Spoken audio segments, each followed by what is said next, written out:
Nous sommes ravis de vous accueillir à l'occasion de ce 11e Observatoire de la communication CNB, dont le thème principal cette année sera, qui s'est relativement imposé à nous, communication RH en sortie de crise, quelles évolutions en perspective. À l'occasion de cette présentation ce matin, je serai accompagnée de Nadège Plou, directrice des ressources humaines du groupe Corian, et Myriam El Khomri, directrice conseil chez CSI Saint-Honoré. Je suis Clémence Perrin, je m'occupe de la communication RH chez CSI Saint-Honoré. Donc, la première partie de notre présentation sera dédiée aux résultats de notre 11e observatoire que j'aurai le plaisir de vous présenter et sera suivie d'un échange entre Nadège, Myriam et moi-même sur le thème de la communication RH en sortie de crise. On peut, je pense, passer à la présentation. Alors.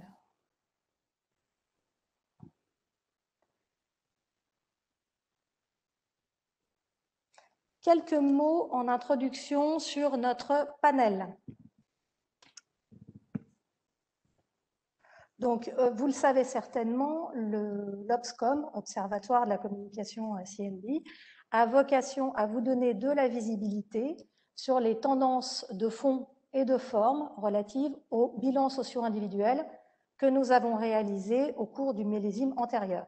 Donc, les données que vous voyez ici sont issues des BSI qui ont été diffusées au cours de l'année 2020, mais qui font état des données 2019.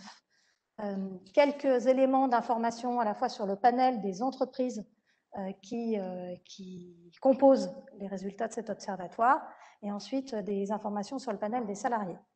Donc, cette année, nous avons distribué plus d'1 million de BSI en 2020 sur des données 2019. Vous voyez que les chiffres ont augmenté au cours du temps. On était à 940 000, 953 000, puis un peu plus d'1 million cette année. Donc, on en est très fiers.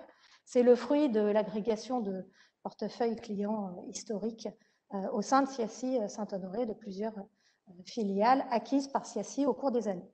L'effectif du panel, on a un effectif moyen des collaborateurs dans nos BSI de 9 550 personnes.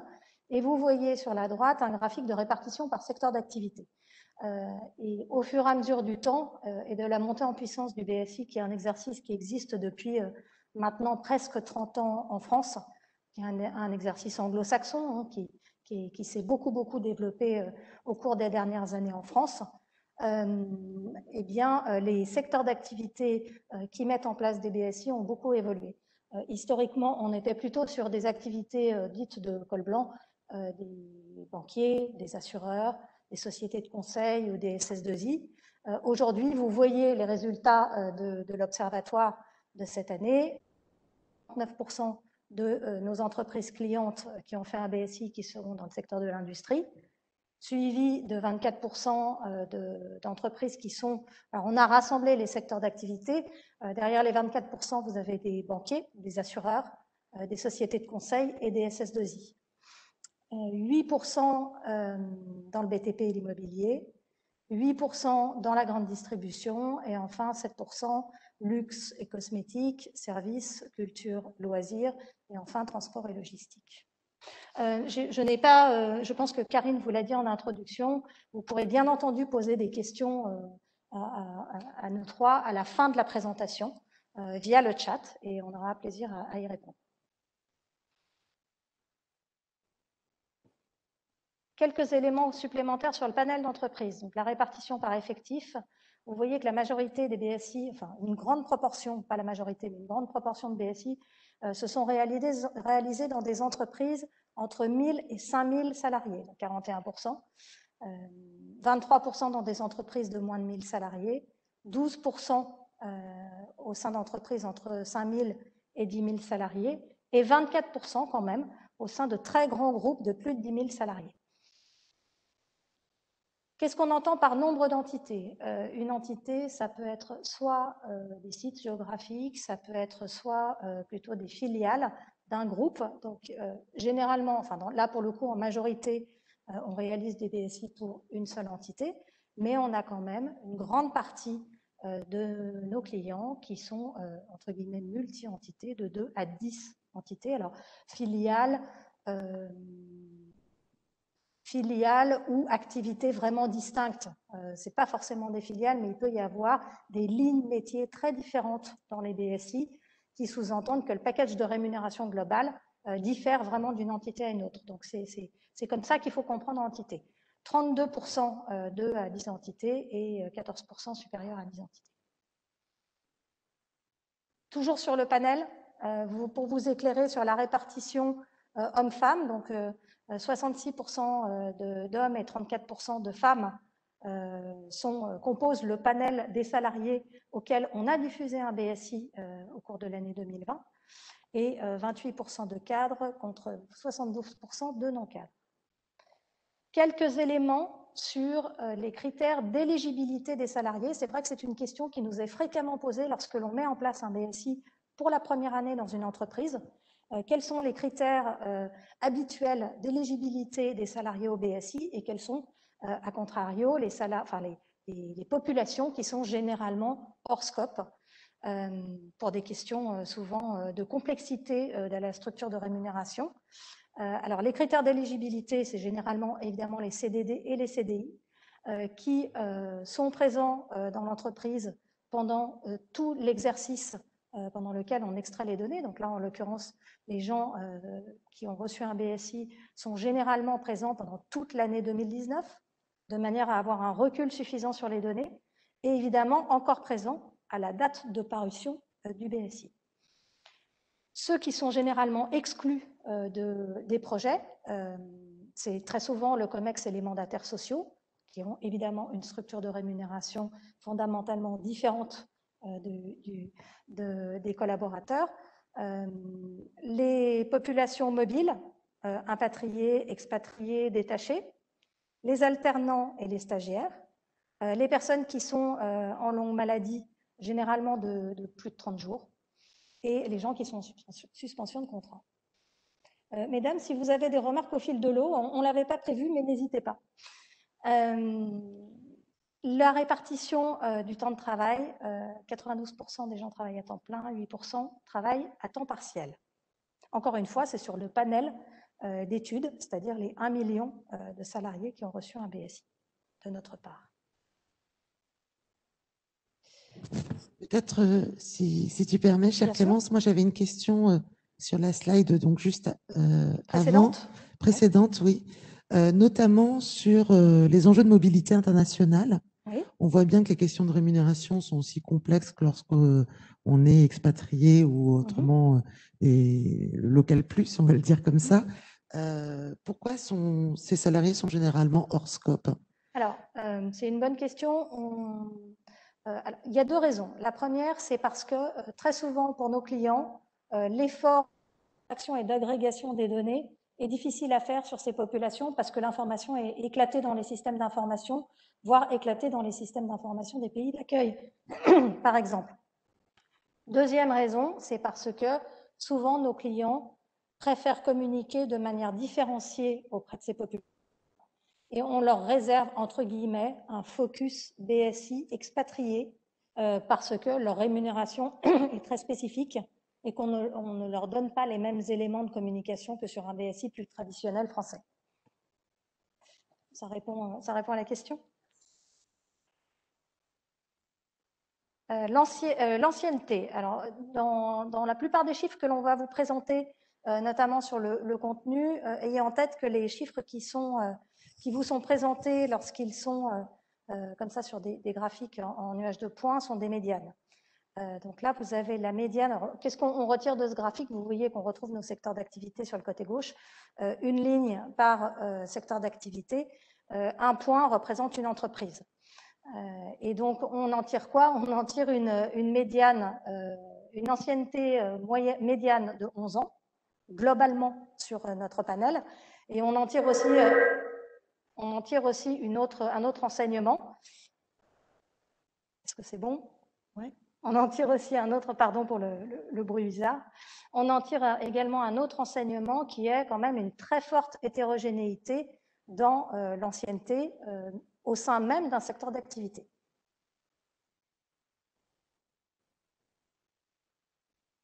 Un petit focus rapide sur les travaux et les BSI qu'on peut réaliser à l'international. Alors, ça reste assez marginal, mais ça monte en puissance au fur et à mesure des années. 8% de nos projets cette année sont des BSI qui ont été diffusés à l'international. Et on a fait un focus sur les zones géographiques, donc vous voyez qu'on est majoritairement sur de la communication en Europe, mais néanmoins, il nous arrive assez fréquemment de réaliser des BSI pour des groupes qui ont aussi des filiales aux États-Unis, par exemple, ou en Chine, ou dans les pays asiatiques plus globalement. Mais on a quand même une zone géographique centrale qui est l'Europe. Et ça monte en puissance au fur et à mesure des années. On a de plus en plus de clients qui nous interrogent sur la mise en place d'un BSI qui serait d'abord déployé en France, et ensuite, enfin d'abord implémenté en France et ensuite déployé à l'international. Dans les langues, en général, alors, un point complémentaire aussi qui peut vous intéresser, c'est qu'il y a deux, on va dire techniquement, on peut communiquer soit dans la langue du pays, c'est tout à fait possible. Il nous arrive de diffuser des BSI en chinois. Alors, on va travailler en anglais jusqu'au moment où on va traduire, parce qu'on ne saurait pas relire un BSI en chinois, malheureusement. Mais la langue de travail reste l'anglais et on peut communiquer dans la langue du pays. Ou alors, certains des clients choisissent également de pouvoir communiquer à tout le monde en anglais, qui peut être la langue de travail dans certains groupes. Passons maintenant, on va avoir deux grandes parties. Toute la partie forme et support. Quels sont les supports qui sont les plus, encore une fois, sur l'année qui est étudiée, les plus utilisés et quelles sont les tendances de l'année. Et puis ensuite, on viendra sur une partie de contenu où on aura plus de benchmarks relatifs à la structure de la rémunération dans les entreprises que nous avons étudiées. Les supports d'abord. Donc, on a sur la gauche une répartition par support. On a aujourd'hui 3 grandes catégories de BSI. Les BSI au format papier qui représentent 44% des BSI diffusés au cours de cette année. Au format PDF, PDF statique, PDF interactif, 31%. Et on fera ensuite un focus sur chacun de ces supports pour regarder comment est-ce qu'ils sont déployés, implémentés dans l'entreprise. Et enfin, 25% de IBSI, donc une solution web. Il y a une tendance de fond que l'on verra, et qui est la nette montée en puissance de la digitalisation dans l'entreprise et de plus en plus de projets qui sont aujourd'hui des projets web. Qu'est-ce que je peux vous dire d'autre? 98% de nos clients réalisent un BSI tous les ans. Alors, il est clair que c'est un exercice qui n'est jamais ou très rarement un exercice one-shot. En général, quand on le fait de manière récurrente, généralement tous les ans, parfois une année sur deux chez certains de nos clients. 36% des BSI sont livrés sur des supports mixtes. On peut avoir dans l'entreprise des populations qui n'ont pas accès aux mêmes outils. Donc, on peut mixer des supports papier pour certains, des supports PDF pour d'autres, pour par exemple des populations qui seraient plus équipées d'outils informatiques que sur des lignes de production, par exemple, ou des gens qui n'auraient pas accès au quotidien dans leur entreprise à un outil informatique. Sachant qu'on a aussi la possibilité d'ouvrir ce support à des devices extérieurs, depuis la maison, par exemple, l'ordinateur de maison, le téléphone portable, on y viendra. Sur les communications de lancement, alors on a coutume de dire à nos clients que faire du BSI sans préparer la sortie et recueillir l'avis des collaborateurs en aval de la sortie du BSI, c'est un peu un coup d'épée dans l'eau. Il faut accompagner le BSI de communication. Et donc, vous voyez que 42% des entreprises qui ont diffusé une communication de lancement, alors sous diverses formes, en fonction de l'équipement de l'entreprise. Il peut y avoir certaines entreprises qui sont équipées de télévision dans les halls d'accueil, de choses comme ça, ou évidemment de sites intranet. Donc, vous voyez que 42% de nos clients ont choisi en amont du BSI, communiquer sur sa sortie via des bandeaux web ou via les télévisions sur le site. Ensuite, 32% qui sont probablement moins équipés de matériel ont choisi d'imprimer des affiches et de les mettre généralement dans les lieux de pause ou les lieux d'échange. Des emailing, évidemment. et des vidéos, des guides, des SMS, etc. Donc, on a la possibilité de répondre à toutes les problématiques d'équipement de chacune des entreprises. Et au-delà de l'équipement, il y a aussi la culture, les valeurs et les habitudes de communication de l'entreprise qui sont très importantes à prendre en ligne de compte. C'est-à-dire qu'on pourrait avoir des velléités dans certaines entreprises de faire du tout digital et du tout numérique. Il faut faire attention aussi à ne pas tomber dans un travers, à être capable de toucher toutes les populations sans qu'il y ait de différence de niveau d'information entre les populations. Et de bien tenir compte des habitudes de l'entreprise et des collaborateurs également. Venons-en au IBSI. Donc, le IBSI, c'est une solution purement web. Donc, vous avez là un petit graphique sur la gauche qui illustre en général le nombre d'écrans. Tout ça pour dire que 55% des BSI web comportent 5 écrans. Sur le web, on est sur une lecture qui est une lecture beaucoup plus rapide, évidemment, que le papier. Donc, notre conseil, lorsque l'on met en place un IBSI, c'est bien entendu de ne pas surcharger ces sites Internet et d'avoir un accès à l'information facilité, avec plusieurs niveaux de lecture, raison pour laquelle on va avoir un nombre d'écrans assez restreint. Trop d'informations tue l'information sur le web. Donc, on préfère jouer sur des niveaux de lecture différents dans les pages, plutôt que d'avoir beaucoup de pages sur un site IBSI. Avec des possibilités de connexion qui sont, ma foi, très variées en fonction de ce dont dispose l'entreprise. 71% de connexion SSO. Alors, je pense que la plupart d'entre vous sont familiers ou familières avec ce que c'est qu'une connexion SSO. En 2 mots, on vient se brancher au système de sécurité de l'entreprise et ça permet aux collaborateurs de ne pas avoir ni de login ni de mot de passe pour accéder à son BSI, puisqu'on vient redonder sur le login et le mot de passe d'ouverture de session de l'ordinateur, ce qui donc facilite et booste les taux de connexion. Plus la connexion est facilitée, évidemment, plus il y a de monde qui va consulter son BSI. Les autres moyens de connexion sur du BSI sont des systèmes d'activation de compte assez traditionnels, au même titre que quand vous loguez sur un site sécurisé, vous allez rentrer, on vous envoie d'abord un mail avec l'URL de connexion, bien sûr. Vous allez rentrer sur la plateforme, vous allez saisir un certain nombre d'informations.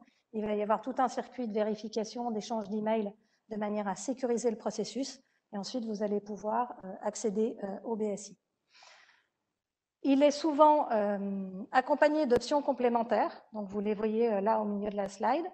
Des accès spécifiques au RH ou au manager. Ça permet en général 2 choses. Ça permet d'avoir accès au BSI de son équipe. Et c'est fort utile pour les managers, notamment pour encadrer, par exemple, les entretiens annuels ou les entretiens de performance. Ça permet aussi aux managers d'avoir un peu des outils de pilotage de la rémunération. Ces accès donnent une information spécifique aux managers et aux RH de type moyenne, médiane des éléments de rémunération de son équipe, tableau de bord récapitulatif de l'ensemble des éléments de rémunération de chacun des membres de son équipe. Donc, on l'envisage comme un outil de pilotage ou d'accès à l'information pour les managers et pour les RH sur leur équipe. Alors, ça peut venir en redondance de certains outils qui sont déjà en place dans l'entreprise, auquel cas nos clients ne choisiraient pas cette option-là.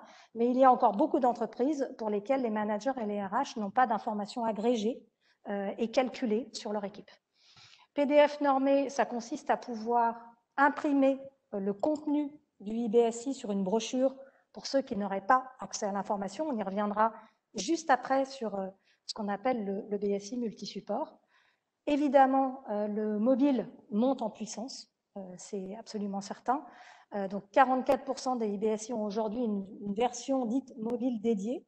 Qu'est-ce que ça veut dire?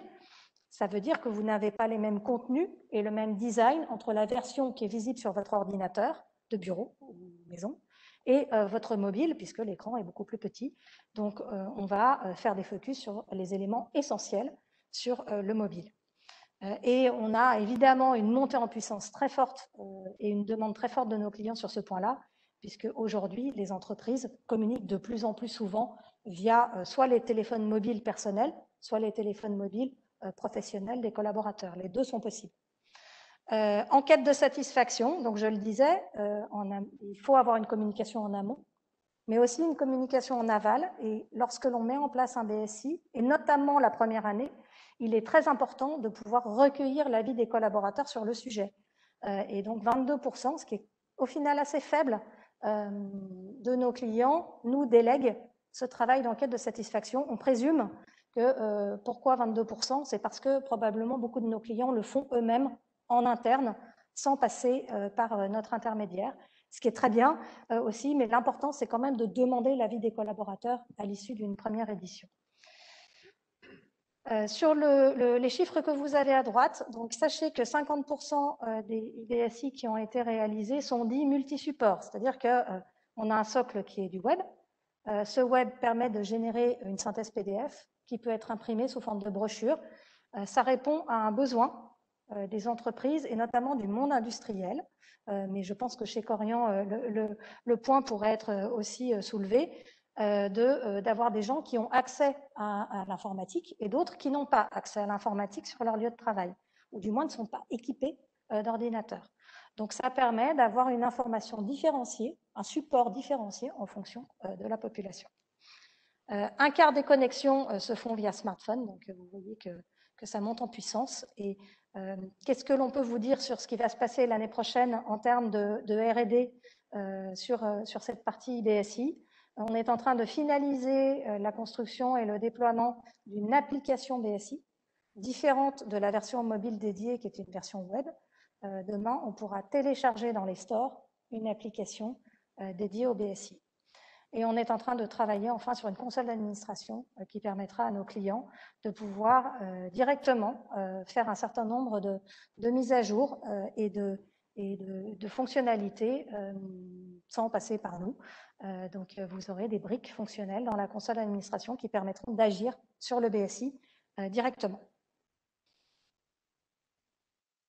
Je passe au support suivant qui est le PDF. Alors, plus simple, hein. Il y a deux possibilités, soit statique, soit interactif. On engage évidemment les entreprises à plutôt choisir des supports interactifs qui sont plus vivants pour le collaborateur. Je ne viens pas dans le détail des chiffres, vous avez là le nombre de pages. Vous voyez que, à contrario du IBSI, le PDF est beaucoup plus étoffé en nombre de pages, 5 à 7 ou 8 à 10 en fonction du format. Et le PDF interactif permet d'implémenter des outils, évidemment, d'interactivité, enfin, comme les vidéos. 21% des BSI en PDF interactif ont des vidéos. 8 à 10 pages, ça me paraît très important. C'est beaucoup.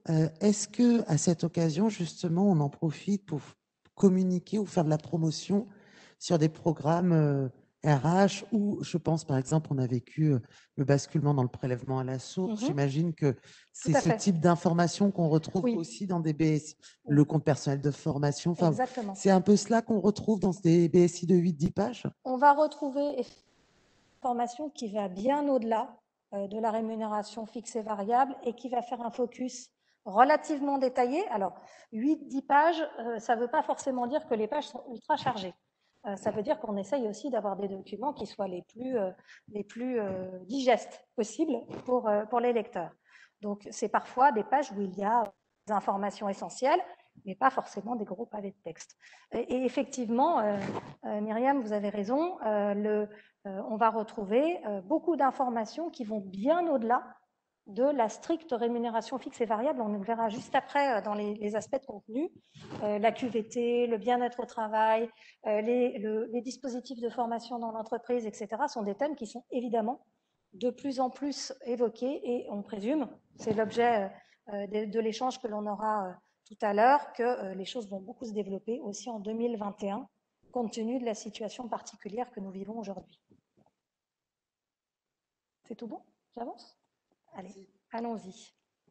Les modes de diffusion, donc évidemment, 100% des PDF sont toujours diffusés sur des supports sécurisés ou des espaces sécurisés, soit des outils propres à l'entreprise, 24%, soit la possibilité pour nous de mettre à la disposition de nos clients un portail web accessible selon les mêmes modes que le IBSI, activation de compte ou SSO. Alors vous voyez que la tendance s'inverse en termes de mode de connexion par rapport au IBSI. Soit, et c'est ce que l'on a coutume de dire à nos clients, le PDF est aussi un moyen, entre guillemets, d'amortir l'investissement qui est fait sur le coffre-fort numérique. Beaucoup d'entreprises sont aujourd'hui équipées. Alors, on a fait un peu de pub. Vous nous excuserez pour les principaux opérateurs de la place, mais on ne dévoile pas grand-chose. Aujourd'hui, PeopleDoc et Digipost sont les deux principaux opérateurs. Et on a la possibilité de pousser les BSI directement dans les coffres-forts numériques des collaborateurs.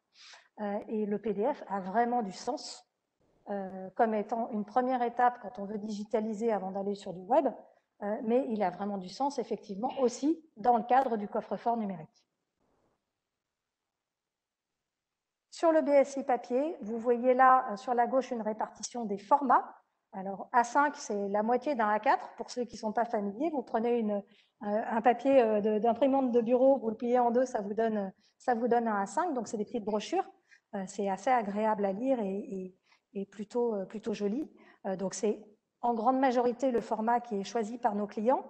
Dans la majorité des cas, les BSI papier sont envoyés par la poste au domicile des collaborateurs. Il n'en reste pas moins que certains sont livrés sur site, alors c'est 26%. Et qu'est-ce qui se passe dans ces 26%? En général, on en fait un acte de management.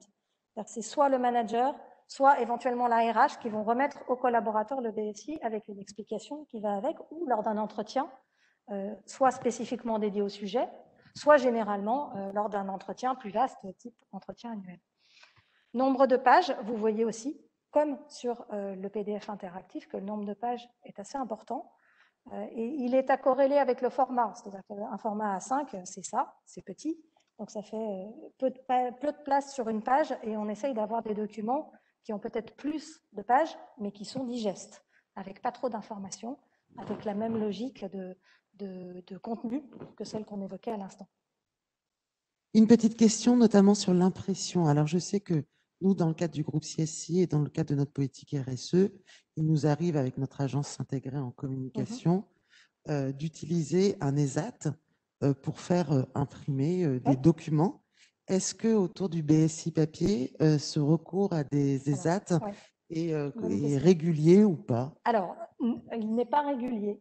Honnêtement, on a quelques clients, et notamment, j'en ai un en tête dont je ne citerai pas le nom, qui est un organisme public très important, avec un très grand nombre de collaborateurs, plus de 30 000 collaborateurs, qui fait appel effectivement à un ESAT. Quelques-uns de nos clients le font, mais c'est assez marginal. Alors, il y a la volonté effectivement de faire travailler les entreprises du secteur adapté, ça c'est certain. Il y a aussi la notion d'unité bénéficiaire, je ne me trompe pas, c'est ça, Myriam, qui permet aux entreprises de remplir leurs obligations en la matière, mais ça reste extrêmement marginal. Et on essaye de promouvoir les choses. Alors pourquoi est-ce que ça reste marginal? Je pense que c'est tout bêtement pour des questions de sécurité, pour éviter que les BSI ne se baladent d'un endroit à un autre. Donc, il y a évidemment sur la notion de BSI une notion de confidentialité, de sécurité des données.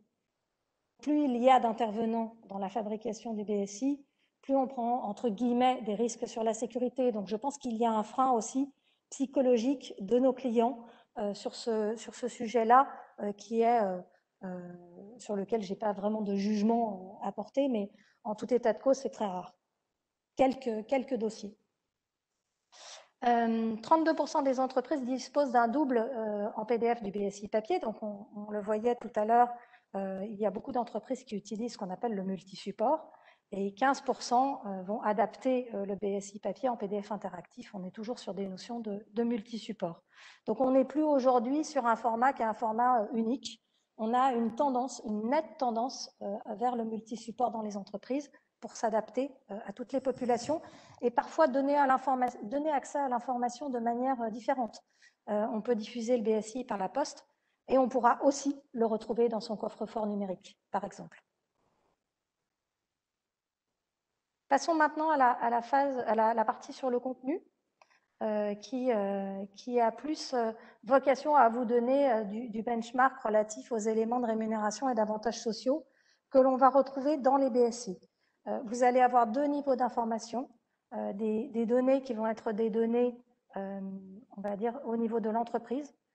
Combien de BSI vont traiter de ce thème-là sans pour autant qu'il y ait de données individuelles du collaborateur. Et ensuite, on va avoir aussi des données médianes de benchmark de rémunération, enfin comment se compose la rémunération dans les BSI. En général, le BSI commence par la situation du collaborateur. Donc, vous voyez là les items qui sont les plus souvent repris dans cette fameuse situation. On va faire état de l'ancienneté, de la fonction ou de l'emploi du collaborateur, de son temps de travail, est-ce qu'il travaille à temps plein, à temps partiel, de son statut, de sa classe, de son coefficient, etc. Enfin, en tout cas, de la notion de classification dans l'entreprise, son site ou son entité de rattachement. Est-ce qu'il bénéficie d'un accord de télétravail ou non, et éventuellement une donnée individuelle qui consiste à donner le nombre de jours de télétravail du collaborateur. Dans l'accord, il peut y avoir 1, 2, 3 jours parfois. Donc, on va publier cette information. Classification au coefficient, donc j'ai dit une bêtise juste avant, quand on parlait de statut et de classe, on parle vraiment de cadre, non-cadre. On a aussi un détail plus pointu sur la classification et le coefficient, mais plus rarement. Éventuellement, le changement de situation, ça veut dire quoi? Ça veut dire une mobilité géographique, une promotion, en tout cas un changement dont a bénéficié le collaborateur pendant l'année. Et plus rarement, le type de contrat, est-ce que la personne est en CDI, en CDD, etc. Un point sur la rémunération. Donc, on a découpé, entre guillemets, la rémunération en deux grandes parties, ce qu'on appelle la rémunération directe, qui correspond à, je vous chiffre, c'est 91% du package de rémunération étudié, et la rémunération indirecte qui est 9%. Donc, en gros, qu'est-ce que c'est que la rémunération directe? C'est le fixe et le variable. Qu'est-ce que c'est que la rémunération indirecte? C'est tout le reste. Vous avez en bas la petite étoile qui vous donne la définition. Donc, vous voyez que le package de rémunération des collaborateurs que nous avons étudié sur le panel en question de cette année est majoritairement composé de rémunération directe. Ce n'est pas une nouveauté. Les chiffres sont assez similaires à l'année dernière. Si on fait maintenant un focus sur cette part de rémunération directe, vous l'avez au milieu, elle est composée du fixe et du variable avec une répartition 90-10.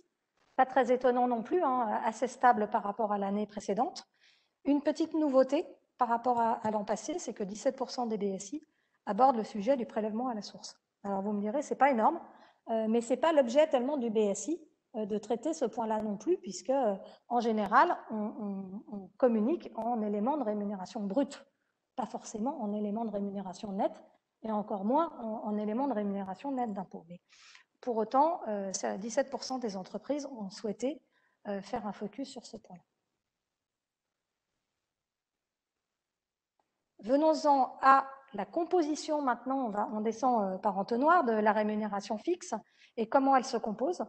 Alors, pas très étonnant non plus, 94% est composé par le salaire de base. Et ensuite, vous voyez, alors on les a répartis en grandes catégories. 2% 13e mois et primes liées aux conditions de travail et 1% prime d'ancienneté et la prime de vacances. Alors, on pourrait longuement discuter pour savoir si, par exemple, la prime d'ancienneté et la prime de vacances sont des éléments de rémunération fixe. De notre point de vue, oui. Donc, on les a englobés dans cet élément-là. Certains de nos clients pourraient considérer qu'une partie de ces éléments serait dans la rémunération variable, par exemple. Il y a toujours un grand débat sur qu'est-ce qui relève du fixe, du variable, et comment on publie cette rémunération fixe. On va y venir juste après. Ensuite, un point plus précis sur la rémunération, enfin les médianes des cadres et des non-cadres par secteur d'activité relatif à la rémunération fixe. Donc, on les a un peu arbitrairement, on aurait peut-être pu faire l'inverse en y réfléchissant, vu qu'il y a une majorité de non-cadres dans le panel, mais on les a classés par ordre décroissant sur les cadres. Donc, vous voyez que c'est dans le secteur de l'industrie que l'on constate, encore une fois, sur notre panel, qui est de 1 million de salariés, 53 252 €, qui est la médiane de la rémunération fixe dans le secteur de l'industrie. Alors, il y a des disparités, évidemment, au sein du secteur de l'industrie, suivi du BTP et de l'immobilier, du secteur du luxe et cosmétique, la banque et conseil, transport, logistique, grande distribution et services, culture et loisirs. J'ai une question. Oui. Est-ce que vous m'entendez? Ça fonctionne bien, mais est-ce que ce sont des rémunérations retraduites en équivalent temps complet ou pas?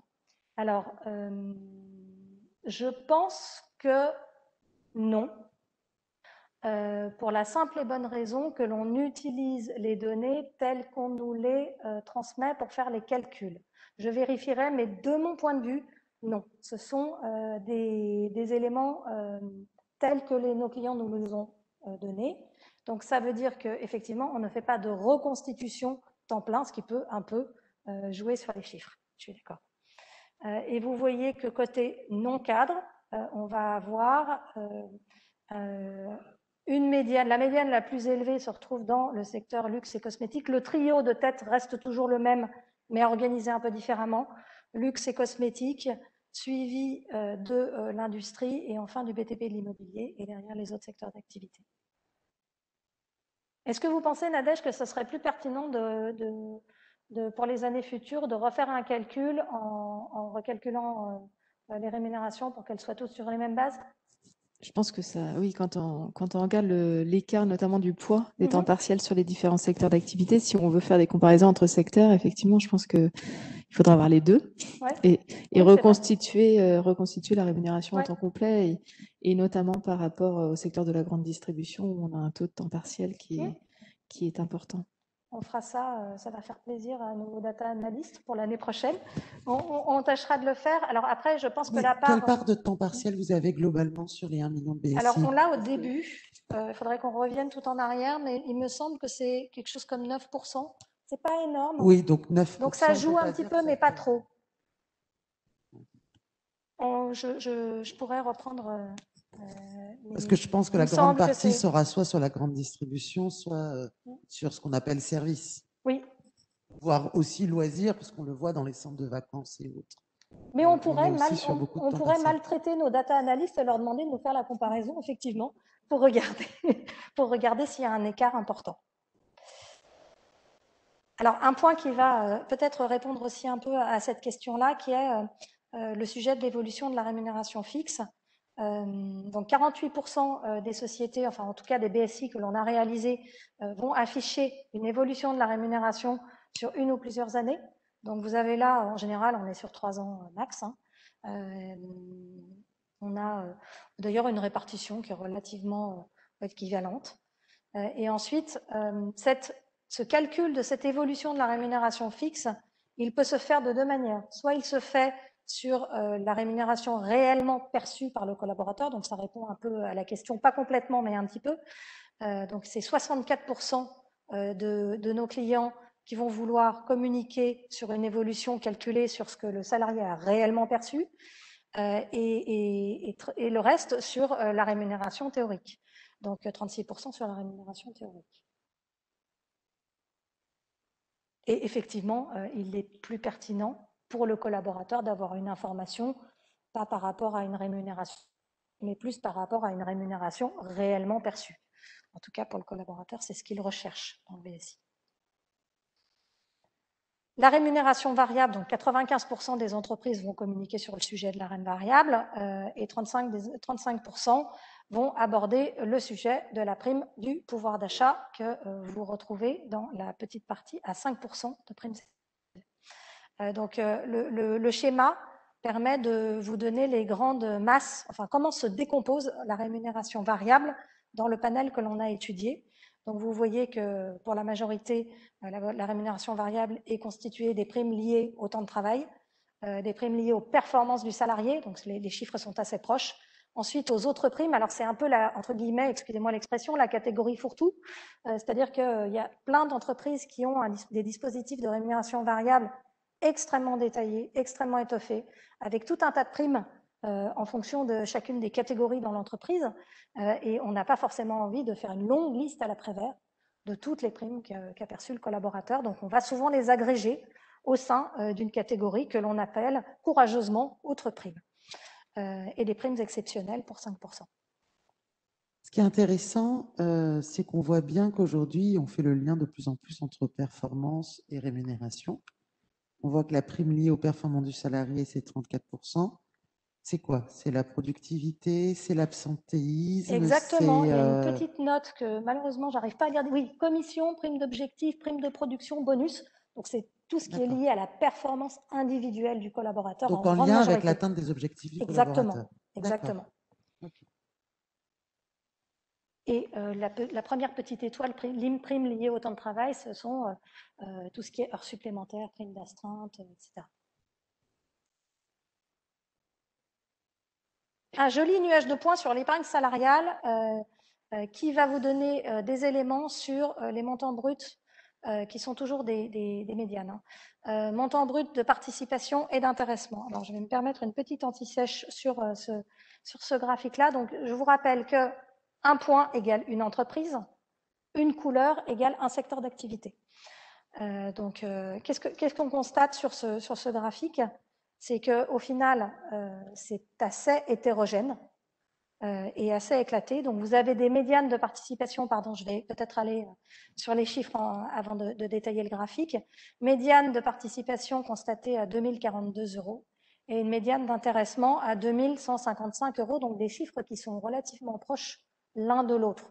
Donc, il y a certainement une volonté des entreprises de aussi équilibrer le rapport entre la participation et l'intéressement. Et vous avez sur la droite les médianes d'abondement sur le PEL, PEG, qui est, la médiane est de 1 000 €, et la médiane de l'abondement sur le PERCO, qui est de 569 €. Donc, on n'a pas forcément de tendance. On a un joli outil qui s'appelle Tableau qui nous permet de sortir ces chiffres-là. Et on s'est amusé à neutraliser au fur et à mesure les secteurs d'activité pour regarder sur un seul secteur comment se situait chacun des nuages de points. Et quand on fait cet exercice-là, on n'a pas forcément de tendance, on ne constate pas forcément de tendance au sein d'un secteur. Donc, les pratiques des entreprises sont assez hétérogènes. Donc, ceux qui se retrouvent soit sur la ligne d'abscisse et d'ordonnée à 0 sont évidemment ceux qui n'ont pas servi d'intéressement ou de participation. Mais on constate qu'il y a quand même une petite diagonale qui se forme au milieu du graphique et qui explique des niveaux équivalents de participation et d'intéressement. Je ne sais pas si ça vous appelle des remarques ou si je passe. On pourra répondre évidemment aux questions de l'auditoire en fin de séance si vous aviez plus de questions là-dessus. Donc, des tendances assez hétérogènes, mais quand même une volonté des entreprises d'investir sur l'intéressement et sur la participation. Même graphique de nuage de points sur la protection sociale en santé et en prévoyance. Donc, les abscisses et les ordonnées correspondent à la part de prise en charge employeur en pourcentage pour la santé et pour la prévoyance. Donc, même chose, un point, c'est une entreprise, une couleur, c'est un secteur d'activité. Sur la droite, vous avez des éléments plus généraux. Donc, 89% des BSI vont communiquer sur la mutuelle, 86% sur la prévoyance. Ça n'a rien de particulièrement étonnant. Nos clients sont tous équipés de dispositifs de prévoyance et de santé et tous communiquent sur le sujet pour la simple et bonne raison que ce sont des dispositifs assez méconnus par les collaborateurs et notamment la part de l'employeur et la contribution de l'employeur est une notion qui n'est aujourd'hui pas ou mal maîtrisée par les collaborateurs dans l'entreprise. Donc, il y a une volonté de nos clients, évidemment, de promouvoir ces dispositifs de protection sociale. Avec évidemment une nouveauté qui est liée à l'activité, liée à l'actualité, puisque 28% des entreprises vont communiquer sur le 100% santé. Je pense, Myriam, tu as une question. Non, c'est que je remarque bien évidemment, selon les actualités, 100% santé, bien sûr. Prélèvement à la source, mise en place évidemment. du fonds personnel de formation, c'est aussi un outil de communication un peu plus large sur les dispositifs. La prime d'activité, je me posais la question, est-ce que certains ont déjà communiqué sur la prime d'activité? Et je regarde Nadège Pou en disant ça parce que on le voit bien que, notamment dans le secteur des services, sur des métiers du soin ou de la santé, on voit bien qu'on est dans une situation où bien souvent, c'est des métiers qui sont très féminisés, pas féminins, mais très féminisés. Et on voit bien qu'on est face à des situations souvent aussi de familles monoparentales, enfin de mères seules qui élèvent leurs enfants. Et que bien souvent, lorsqu'il y a une augmentation de la rémunération, il peut y avoir une perte de la prime d'activité.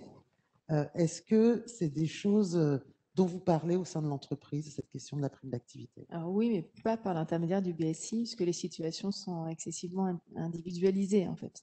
Et ça va être d'autant plus important de prendre en charge, notamment par nos assistantes sociales, l'explication individuelle, que les primes qui vont voir le jour là, qui sont la prime Ségur, hein, vous avez tous entendu parler du sujet, et qui vont permettre d'augmenter substantiellement les rémunérations à hauteur de 206 € bruts pour la totalité de nos collaborateurs dans le médico-social et la santé, de fait, vont avoir un impact très fort sur les premiers niveaux de rémunération de nos équipes. Donc, je ne pense pas, par contre, qu'un outil de cet ordre-là, qui est un outil plus générique, plus global, puisse répondre à cette question-là. Mais par contre, effectivement, l'importance de l'évolution de la constitution de la rémunération et le poids de ces primes nous invite de plus en plus à mettre en place des supports. C'est ce qu'on a fait, notamment lors de l'extension de la prime d'activité, hein, qui a changé l'année passée.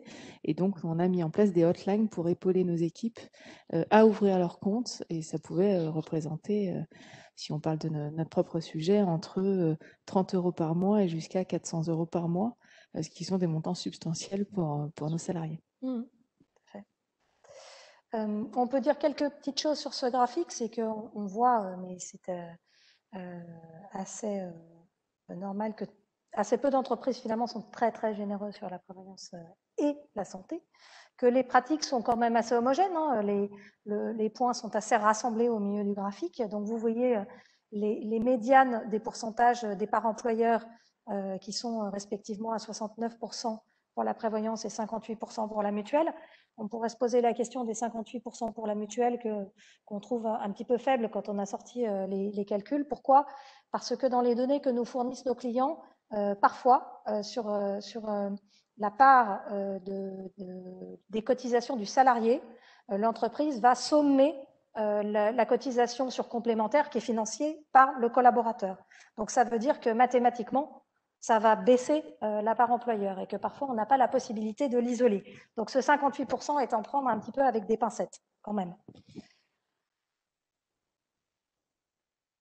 Sur la retraite, alors 82% des BSI vont traiter du sujet, pas très étonnant non plus, hein, avec les chiffres que vous voyez, 60, 57, 55, sont la fréquence on va dire, de communication sur les thèmes. Donc 60% des BSI vont traiter de la retraite de base, 57% de la retraite complémentaire et 55% de la retraite supplémentaire.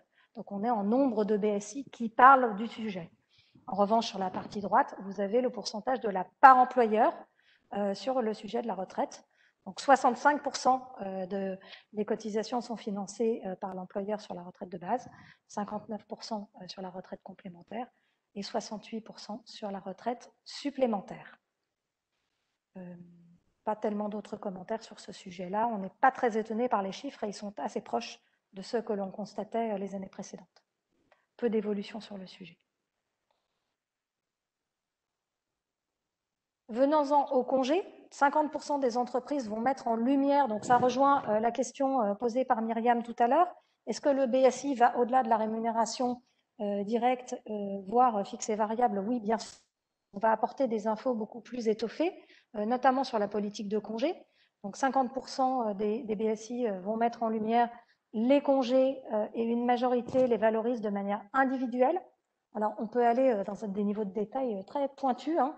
Vous voyez là toutes les catégories entre guillemets, de types de congés que l'on peut retrouver dans un BSI et souvent de manière individuelle. On va dire aux collaborateurs le nombre de jours dont il dispose sur son CET, le nombre de jours de RTT qu'il a pris pendant l'année, de congés payés, etc.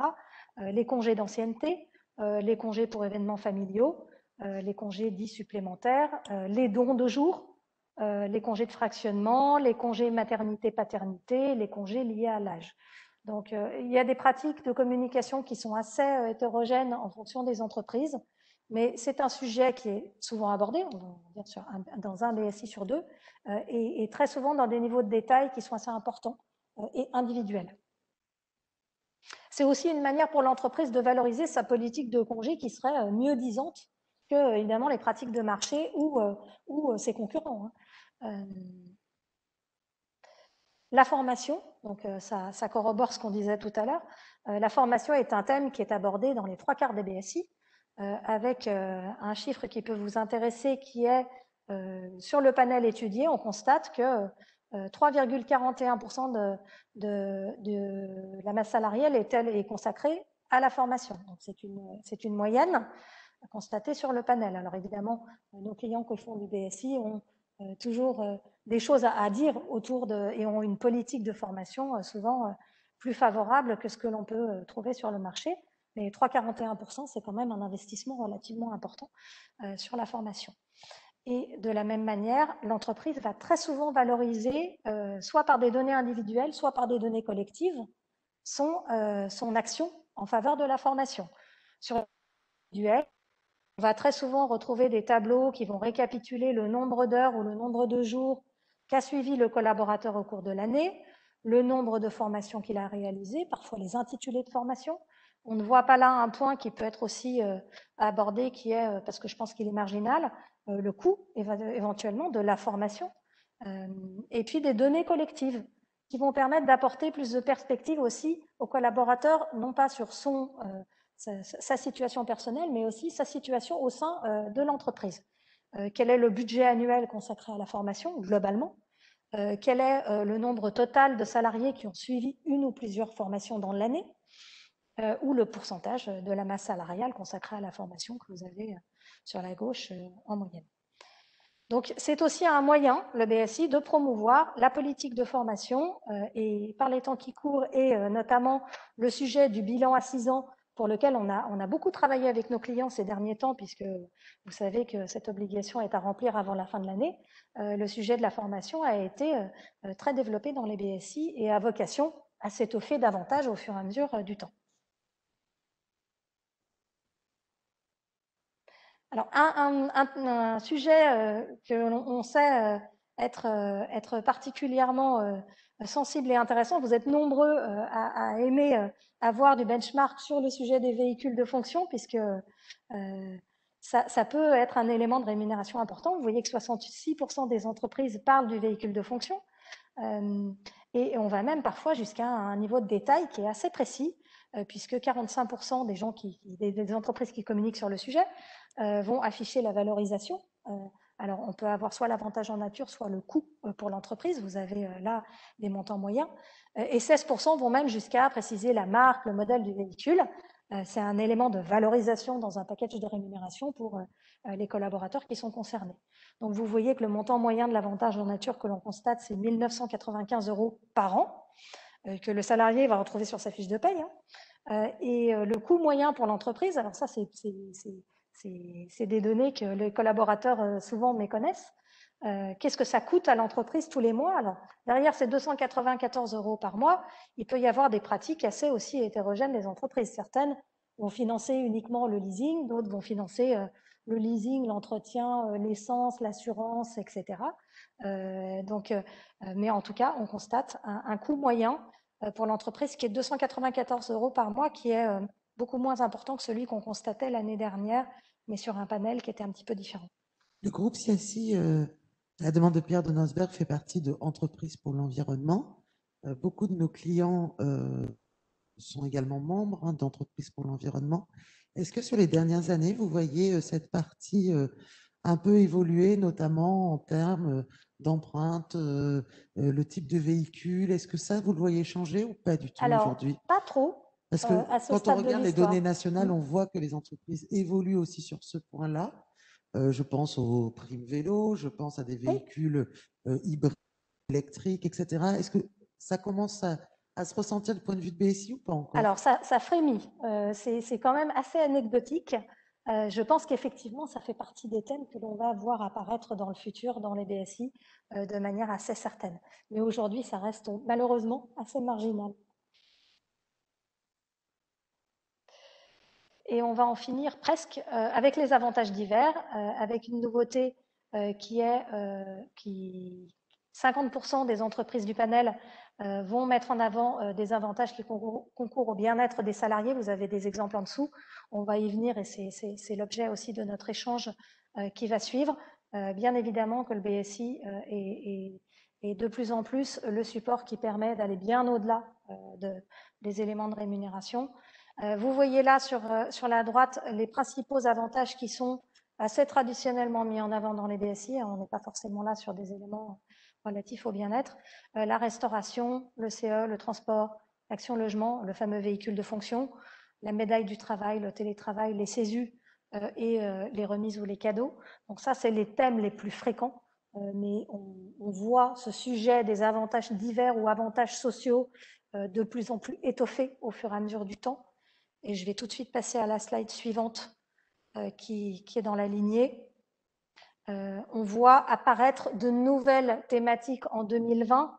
Alors, on l'a appelé volet social, c'est peut-être pas forcément le bon terme, mais on constate qu'un tiers des entreprises vont mettre en avant des chiffres clés relatifs à la répartition homme-femme, l'ancienneté moyenne, le chiffre d'affaires de l'entreprise. Donc, le BSI devient aussi le lieu d'expression pour les dirigeants des entreprises pour mettre en avant certains chiffres clés relatifs à l'activité, qu'un cinquième des entreprises vont communiquer sur les actions de mécénat de l'entreprise, l'engagement sociétal.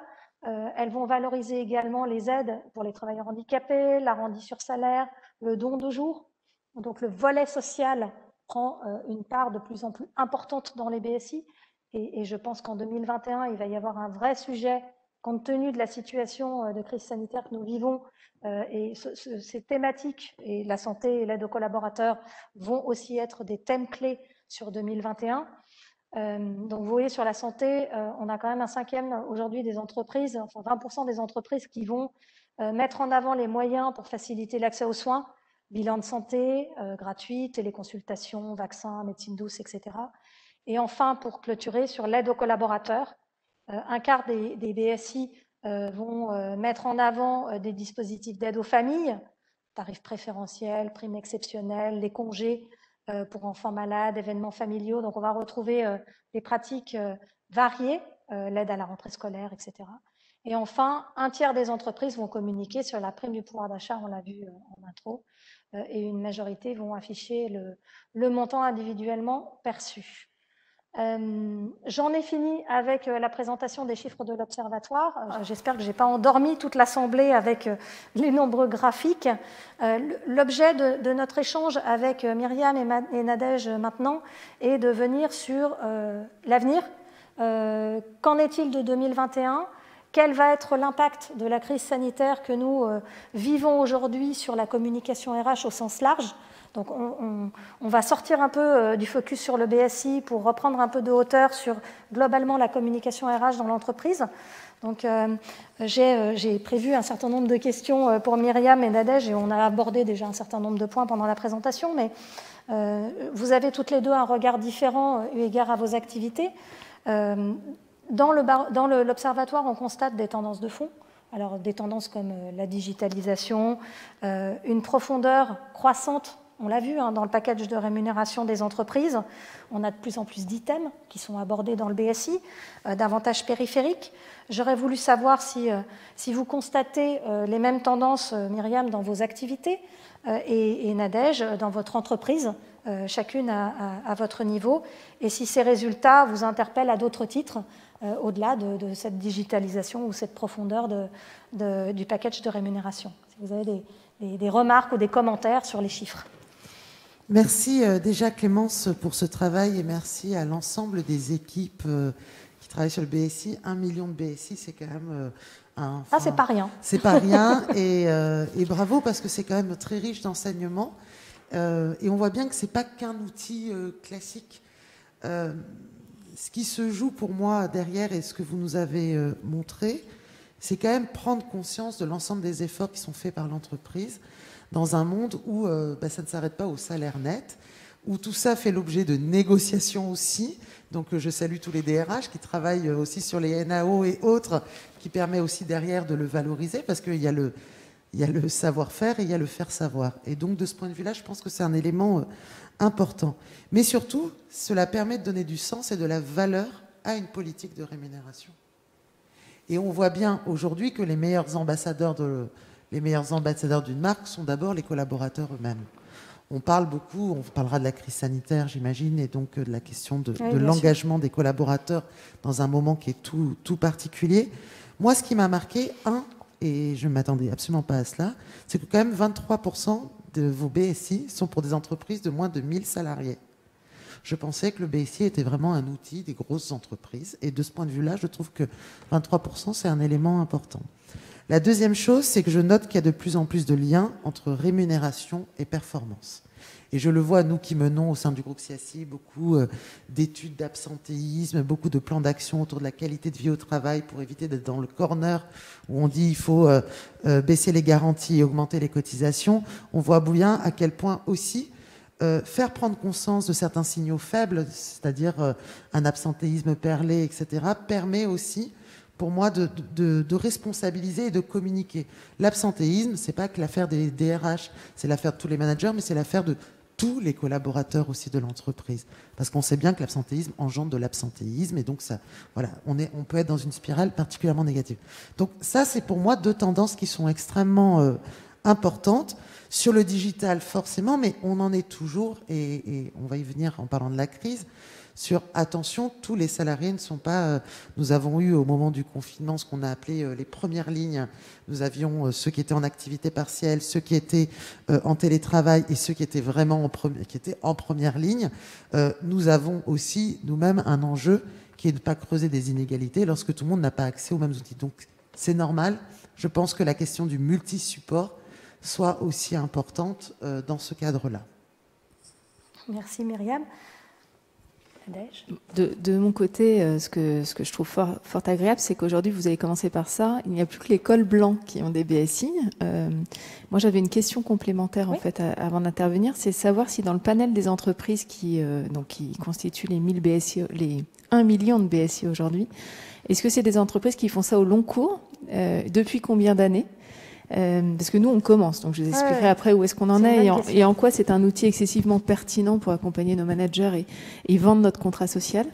Et donc voilà, ça m'intéresse d'avoir cette information en complément avant de vous répondre. Alors, je vérifierai et je vous redirai ça, mais j'ai en tête une ancienneté moyenne de 6 ans. Donc l'exercice est assez ancien. Certains de nos clients, alors je ne fais pas du BSI depuis qu'il existe en France, mais je dirais que nos clients les plus anciens font l'exercice avec nous depuis plus d'une dizaine d'années, voire 15 ans. Et évidemment, il y a une montée en puissance de cet outil. Alors, est-ce qu'on peut parler d'effet de mode? Je ne suis pas sûre, mais en tout cas, il y a une volonté des entreprises de communiquer de plus en plus sur la structure de rémunération et le package de rémunération global. Donc, il y a une montée en puissance très importante de cet outil depuis je dirais, 2015, facilement. La digitalisation, d'ailleurs, a accéléré le mouvement.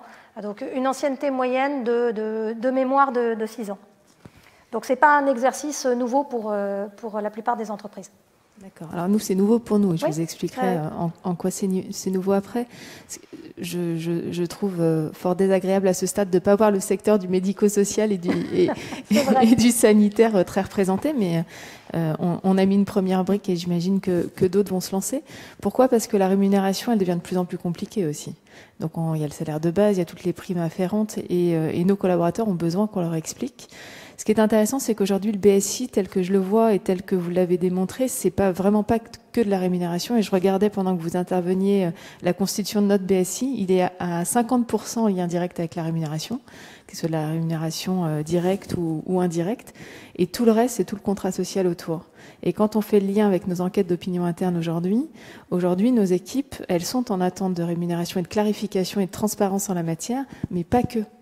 Et il y a beaucoup de questions autour de la formation, le développement des ressources humaines.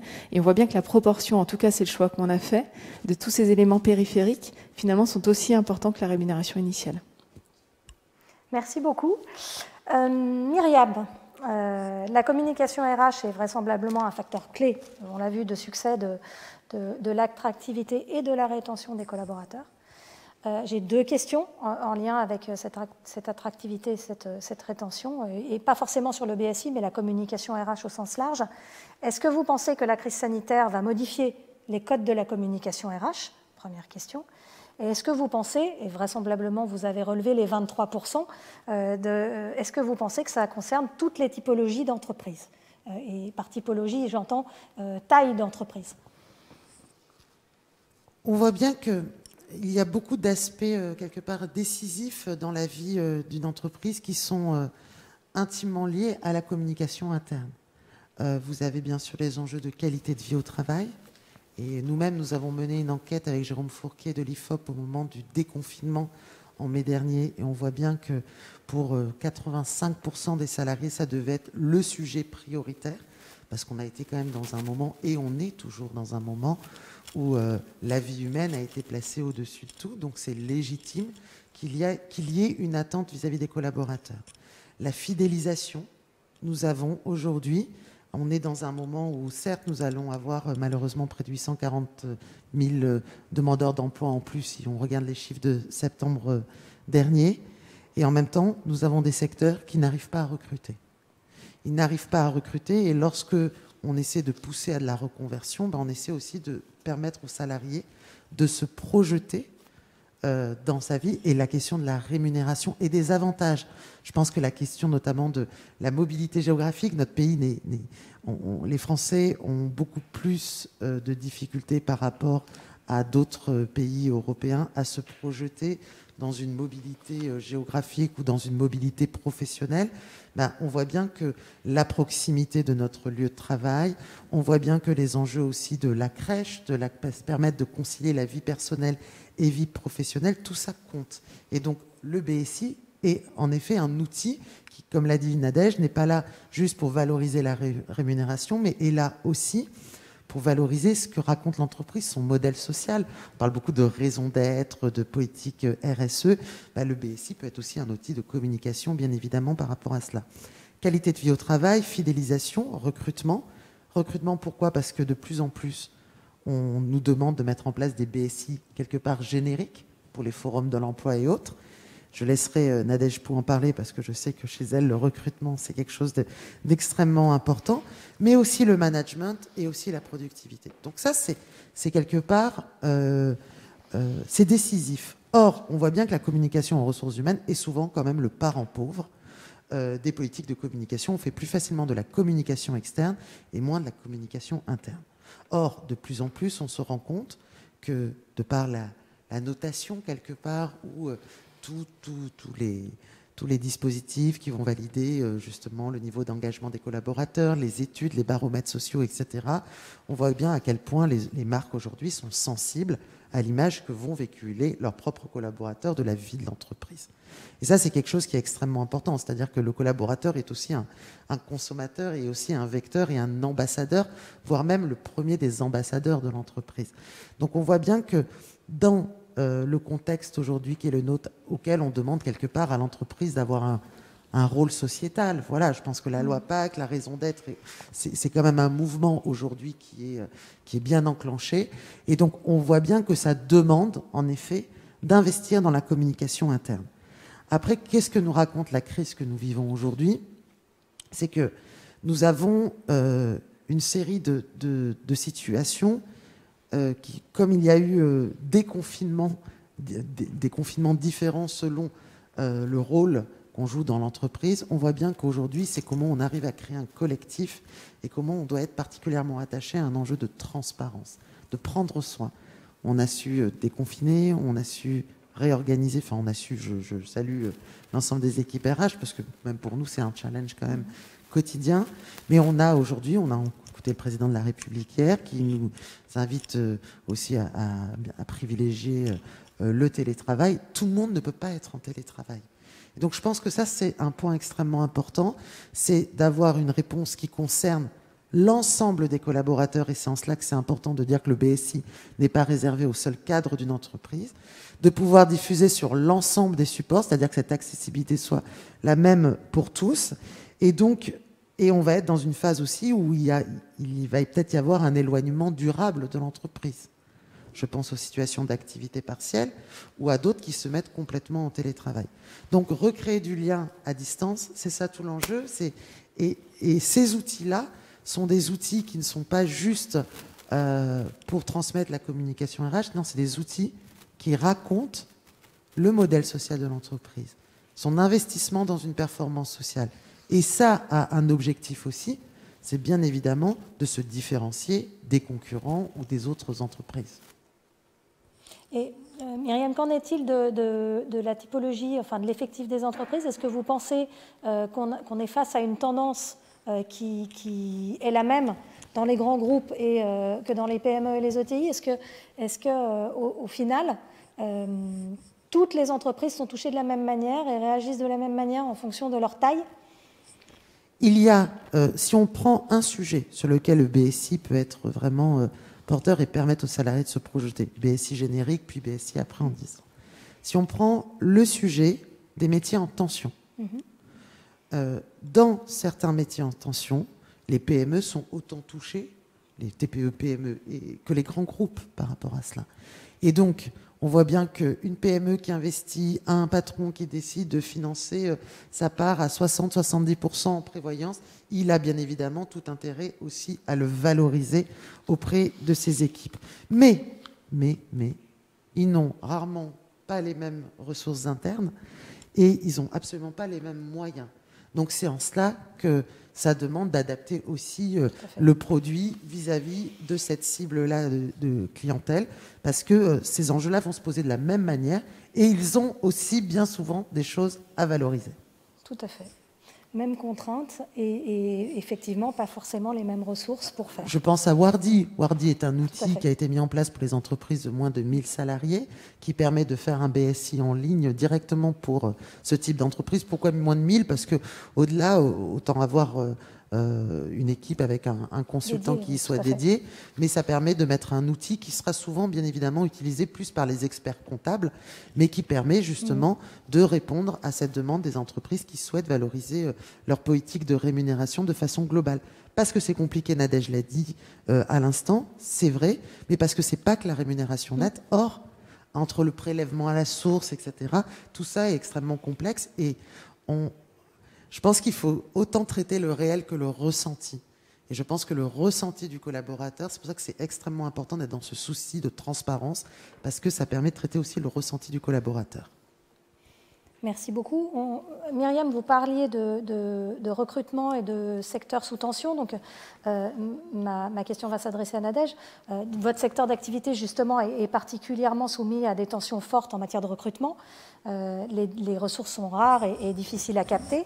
Est-ce que vous considérez aujourd'hui que la communication RH est pour vous un vecteur d'attractivité et un moyen de favoriser l'engagement de vos collaborateurs? Et quelles sont les actions que vous avez pu mettre en place chez Korian en la matière? Voilà, et peut-être nous dire 2 mots de Korian en intro. Avec plaisir. Merci beaucoup. Korian, pour ceux qui ne connaissent pas, c'est une société française qui est également installée en Europe, dans un certain nombre de pays. Donc ça nous donne envie peut-être de faire des BSI dans les autres pays, en Allemagne, en Belgique, en Italie, en Espagne et aux Pays-Bas. Aujourd'hui, donc Korian en France, c'est 25 000 salariés sur 2 métiers majeurs que sont les maisons de retraite médicalisées et les cliniques. Mais nous avons également des filiales qui aujourd'hui s'occupent d'emploi à domicile ou de colocation. Et donc, ces 25 000 collaborateurs, ils sont hébergés sous une unité économique et sociale. Donc, nous avons 450 sites, 335 sociétés juridiques. Ça vous donne un peu le job que doit avoir notre responsable Compemben pour bien œuvrer au quotidien. D'ailleurs, je le salue, il n'est pas présent. Et je salue aussi Elodie qui a travaillé sur notre BSI parce que on a notamment décidé de le faire glisser avec le confinement et de le sortir en septembre plutôt qu'un mai. Donc, je salue l'agilité de ces 2 équipes. Donc en fait, on a un point majeur que vous connaissez dans notre secteur, c'est celui de l'attractivité des métiers, celui de la pénurie de ressources.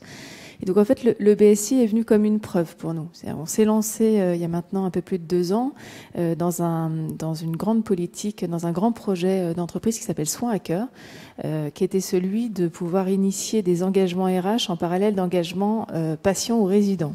L'idée, c'était d'avoir véritablement une réciprocité des attentions entre ce que l'on devait à nos salariés en interne, et on voulait surtout pas faire de marketing social, on voulait vraiment que ça soit décliné en preuve, et donc nous avons décidé, il y a 2 ans maintenant, d'écrire 8 engagements RH, 8 engagements patients et résidents, et de décliner ces engagements en preuve. Donc en preuve, il y a 4 preuves par engagement, et ces éléments ont été diffusés au fil de l'eau par le management au sein des équipes, avec la volonté farouche aujourd'hui de faire en sorte que ce soit les équipes qui auditent leur site pour dire si oui ou non ils ont le blason de son à cœur et si oui ou non les 8 engagements, notamment RH, sont bien mis en œuvre.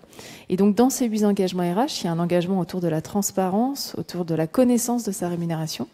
Et il y a beaucoup de on-dit en fait sur la rémunération sur nos métiers. D'ailleurs, même quand je suis quelquefois contactée par un certain nombre de journalistes, souvent il y a méprise sur la manière dont nous rémunérons nos salariés.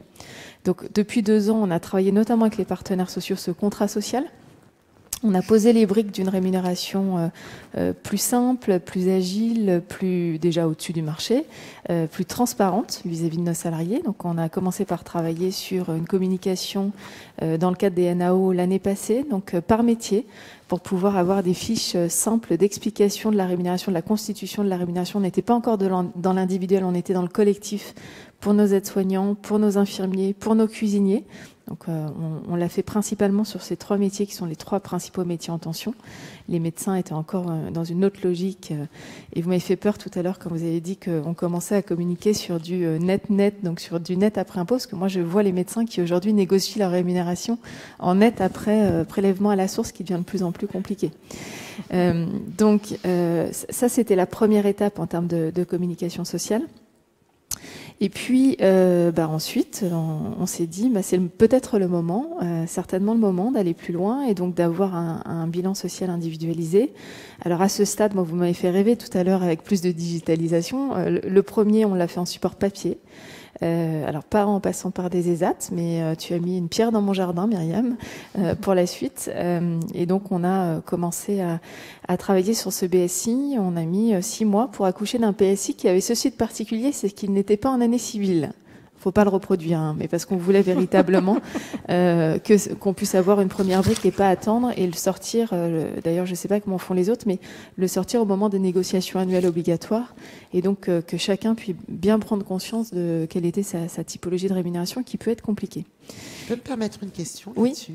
Est-ce que ça permet justement de valoriser des accords portés par des organisations syndicales ? Est-ce que c'est dans ce cadre-là que vous l'avez pensé ? Tout à fait. Puisqu'en fait, l'année dernière, on a mis une brique importante qui était la brique d'intégrer le 13e mois dans le salaire, donc de faire en sorte que ce 13e mois qui était rejoué chaque année, en fait, c'était une prime de 13e mois, puisse complètement être intégré, puisse constituer le socle commun et donc de fait mettre en avant cet accord qui à l'époque a été signé par FO, l'UNSA et la CFDT. Donc c'est notamment l'occasion.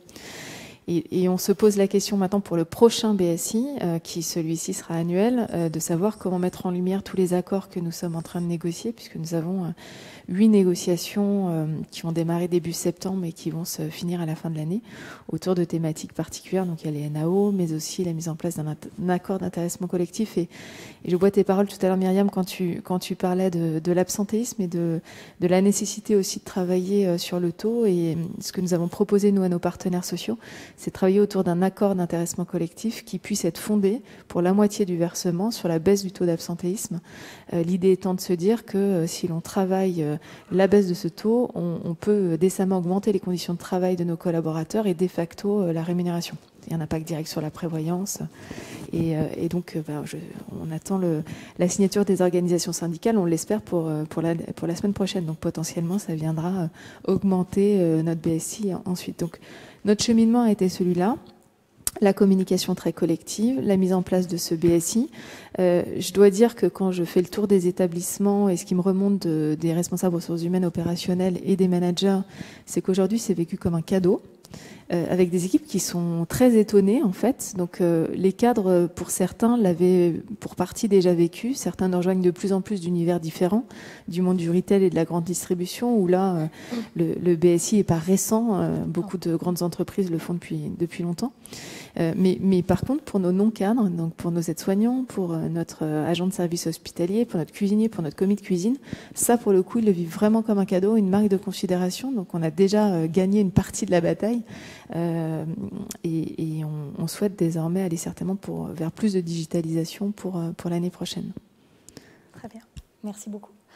Donc Myriam, les résultats de l'Observatoire mettent, on l'a vu, à plusieurs reprises, mettent en avant une rémunération de plus en plus étoffée. On va bien au-delà de la simple rémunération directe, on l'a dit plusieurs fois. Compte tenu de la période particulière que nous vivons, quels sont selon vous les avantages périphériques que les entreprises, sur lesquels les entreprises vont miser pour fidéliser leurs collaborateurs l'année prochaine ou dans les années futures? Est-ce que vous avez des éléments Nous, on voit plusieurs tendances de notre place. Je pense à l'équipe, les 60 consultants en ressources humaines qui sont ici au sein du groupe CSI. D'abord, il y a un effort de pédagogie sur la base, à savoir prévoyance, santé, retraite. On l'a vu, on a commencé à réfléchir à d'autres modalités au moment de la réforme des retraites, et puis finalement, il y a peu de changements finalement sur cet aspect plutôt retraite, mais il y a un effort très fort, pardon. Voilà, c'est effort très fort, ça devait pas être très joli, c'est pour ça, de pédagogie autour de ces avantages sociaux classiques, mais qui sont classiques, mais souvent méconnus ou mal connus. Je pense que la période actuelle que nous vivons, notamment sur les enjeux de prévoyance, on a de plus en plus de demandes actuellement pour que nos consultants aillent former les organisations syndicales, les salariés, les services RH sur ces enjeux de prévoyance. Donc là, il y a des interrogations fortes actuellement, et puis il y a aussi des dépenses de santé qui ont diminué pendant la période du confinement. Donc il y a aussi des éléments des éléments économiques extrêmement forts aujourd'hui pour les entreprises autour de cela. Deuxième évolution, c'est l'émergence de nouveaux avantages. Alors, nouveaux avantages, ça va être la politique d'engagement, de qualité de vie au travail. Ça, on voit bien qu'il y a un plan santé au travail qui pousse à mettre la prévention au cœur de tout. On voit bien que tout ça a mis du temps, qu'il y a beaucoup de tiraillements d'un point de vue national sur la réforme de la santé au travail, comment on arrive de plus en plus à mobiliser, à imposer des études d'absentéisme systématiques, à n'en pas faire que l'affaire des DRH, à en faire vraiment l'affaire de l'ensemble des managers. Nous-mêmes, nous travaillons actuellement beaucoup sur des objectifs, des bonus de managers, d'encadrement intermédiaire, dont une partie serait liée à la performance sociale. Donc on voit bien qu'on cherche, et Nadège l'a montré dans sa prime d'intéressement liée aussi à l'absentéisme, voilà, tout le monde cherche les uns et les autres des éléments qui permettent à la fois de s'engager dans cette voie de la qualité de vie au travail, parce que je pense que maintenant tout le monde est convaincu que c'est pas la question du bonheur au travail, on est vraiment sur l'amélioration des conditions de travail, mais on voit bien aussi qu'il y a une évolution notamment dans le cadre des RPS qui sont de plus en plus importants, et donc la distance dans le cadre de cette crise, etc., oblige bien évidemment à faire extrêmement attention et évaluer la charge de travail. Donc on voit bien que la communication RH, au-delà du BSI, évolue aussi sur ces enjeux de qualité de vie au travail. L'engagement sociétal, je n'y reviens pas, j'en ai parlé tout à l'heure, mais c'est un élément extrêmement important, la marque employeur, la symétrie des attentions entre les clients et les collaborateurs, comme le disait Nadège tout à l'heure, c'est des éléments importants et qui permettent de recréer du lien avec le collaborateur et montrer qu'on fait partie d'une maison commune, qu'on recrée du collectif et qu'il y a une culture d'entreprise et que l'entreprise, on peut la définir par cela. Pas que les valeurs, c'est aussi par ce modèle social, par cette performance sociale. Personne ne s'y trompe. Je crois que beaucoup d'études ont montré qu'il y avait un lien fort entre la performance sociale et la performance économique. La question de l'absentéisme est l'exemple le plus évident par rapport à cela, parce que ça coûte entre 1 à 2 points de masse salariale, un point d'absentéisme, donc on voit bien que ça pèse sur les finances. On est dans un moment qui est extrêmement difficile pour bon nombre d'entreprises. Donc on a beaucoup de managers intermédiaires actuellement qui ont quand même des injonctions contradictoires entre faire rentrer du business à tout prix et en même temps être très vigilants sur la prise en compte de leurs collaborateurs, qui ne sont pas contradictoires en réalité, mais qui peuvent vivre comme des injonctions un peu paradoxales. Et donc l'évaluation de la charge de travail est un élément déterminant dans cette phase. Et donc on voit bien que c'est aussi des nouveaux avantages. On verra le BSI de 2021, comment il mettra en lumière la question du télétravail, des aides qui ont pu être apportées dans ce cadre-là, pour le poste et autres. Et puis, on a une communication un peu plus ciblée qui commence à venir. Et là, je pense, par exemple, l'obligation légale de l'entretien de formation à 6 ans. On voit bien que c'est une preuve pour le DRH ou pour les équipes RH de dire vous avez eu cet entretien à telle date, etc. Voilà ce que nous avons mis en œuvre durant ces 6 dernières années. Et donc là, pour vous dire les choses très directement, là à l'automne, on est beaucoup sollicité par des entreprises qui souhaitent que nous fassions des BSI reformés en formation bilan à 6 ans. Voilà. Et ma dernière question, merci beaucoup Myriam, sera pour Nadège. Donc, vous y avez déjà partiellement répondu. Vous nous avez expliqué que vous aviez mis en place pour la première fois le BSI chez Korian et vous l'avez mis en place dans un contexte qui est très particulier, qui est un contexte de crise à laquelle votre entreprise a été particulièrement exposée. On a compris dans quel contexte est-ce que vous l'aviez mis en place aussi et quel a été votre cheminement dans le souhait de mettre à disposition cette information à vos collaborateurs. Vous nous avez dit que les collaborateurs l'avaient pris comme un cadeau, donc c'est très agréable pour nous de l'entendre puisque c'est le fruit du travail de nos équipes communes. Est-ce que vous avez interrogé les collaborateurs? Est-ce que vous avez fait une enquête d'opinion à la sortie du BSI ou est-ce que vous envisagez de le faire puisque sa parution est toute récente? Et est-ce qu'aujourd'hui, vous avez des idées sur son évolution et plus globalement sur la communication RH de votre entreprise? Comment vous voyez l'avenir et l'évolution de ces outils? On a du temps ou... Non, alors, pour répondre à vos différentes questions, c'est tout récent, puisqu'il est sorti le 30 septembre. Donc, ce BSI vient de naître. On vient d'accueillir le bébé. Donc, pour l'instant, on a un retour qui remonte du terrain qui est excessivement positif. Et à ce stade, ce que nous avons souhaité faire, c'est intégrer dans le cadre de l'enquête d'opinion interne qui va voir le jour l'année prochaine, on en fait une tous les 2 ans, de pouvoir intégrer une question sur la rémunération avec une précision sur le BSI. Donc ça, c'est prévu au programme, mais plutôt dans quelques mois, en fait, certainement sur le premier trimestre 2021. Ça, c'est le premier sujet. Le deuxième sujet, ça sert aussi, et ça, je ne l'ai pas dit tout à l'heure, notre cause, puisqu'on recrute 5000 personnes par an. En 2 ans, 9 à 10 000 personnes en 2 ans, principalement sur les métiers du soin. On recrute 2500 aides-soignants. Et nous avons mis en place un outil qui est un outil excessivement fort, qui est une prime de cooptation, qui permet aujourd'hui à nos équipes d'être des VRP. Pour être VRP, il faut bien comprendre la manière dont on est rémunéré, mais bien comprendre aussi tout le contrat social tel qu'il existe dans l'entreprise. Donc le BSI aussi est un instrument pour ça et il leur permet potentiellement aussi d'expliquer cette promesse employeur à l'externe. Ça va nous aider aussi dans le cadre de l'apprentissage, puisque aujourd'hui, et dans le cadre des NAO dont on attend les signatures prochainement par les organisations syndicales, on a mis en place aussi des primes nouvelles, cette fois-ci pour nos tuteurs, pour veiller non pas forcément que, même si c'est déjà très important, d'accompagner tout au long du tutorat, tout au long de la formation, mais aussi, in fine, qu'ils puissent être bénéficiaires d'une prime si la personne en apprentissage intègre les effectifs en CDI.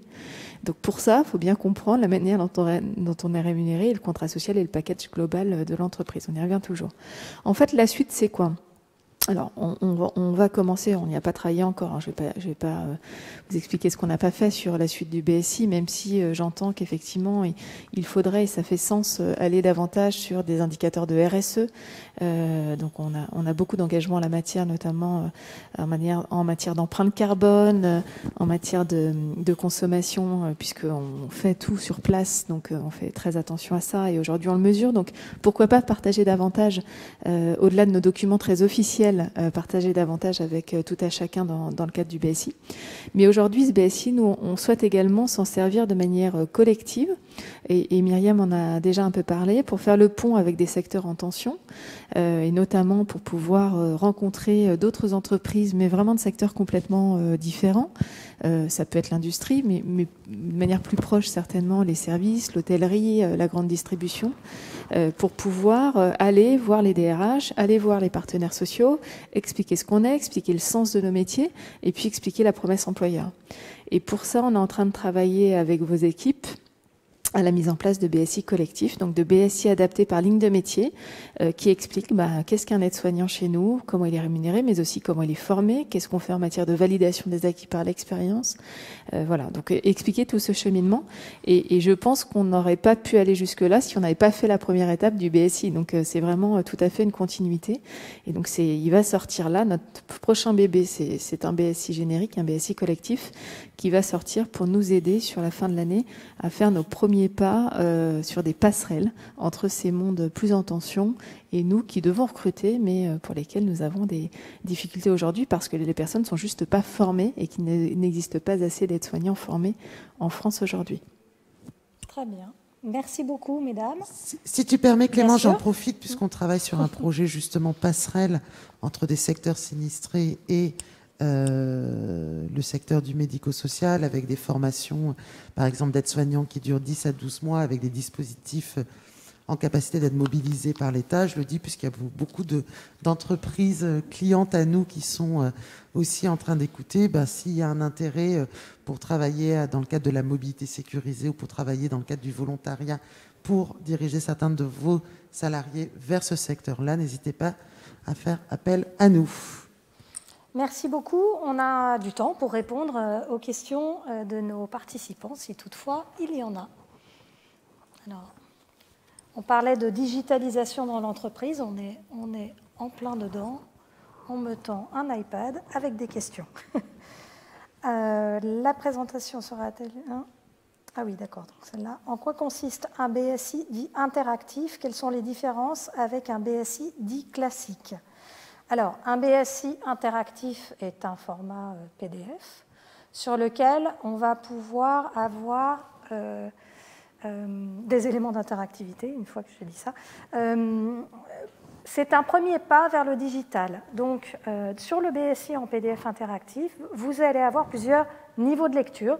C'est un document qui est cliquable, avec des bulles d'infos, des infos qui se déplient, des sommaires automatiques, enfin, le site des vidéos, de mon CPF. des liens. Pardon ? Le site de mon CPF, exactement, par exemple. le site de mon CPF. Donc, ça fonctionne un petit peu comme un site web. Mais en réalité, c'est entre guillemets du Canada Dry pour les plus anciens d'entre nous. Ça n'est pas du web, c'est un document PDF cliquable sur lequel on va pouvoir avoir plusieurs niveaux de lecture. Ça permet d'avoir ça a deux vertus. Une première vertu qui est une vertu esthétique. Ça permet de ne pas avoir des documents qui soient trop chargés. Et enfin, ça permet aux collaborateurs aussi d'aller chercher de l'information. Nos outils sont toujours construits autour de l'idée de la pédagogie. Et quand je cherche l'information et que je vais dans des bulles d'infos, des menus, des liens, etc., j'emmagasine plus d'informations que si on me l'écrivait de manière linéaire.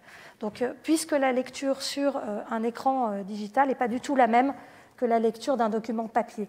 Donc, on essaye de travailler à la fois sur l'esthétisme, mais aussi sur la pédagogie des documents. J'espère que ça répond à la question.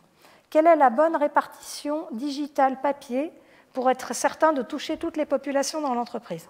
Alors, je vais faire une réponse de non, je n'ai pas de chiffres à vous donner là-dessus. Tout dépend du taux d'équipement des collaborateurs dans l'entreprise.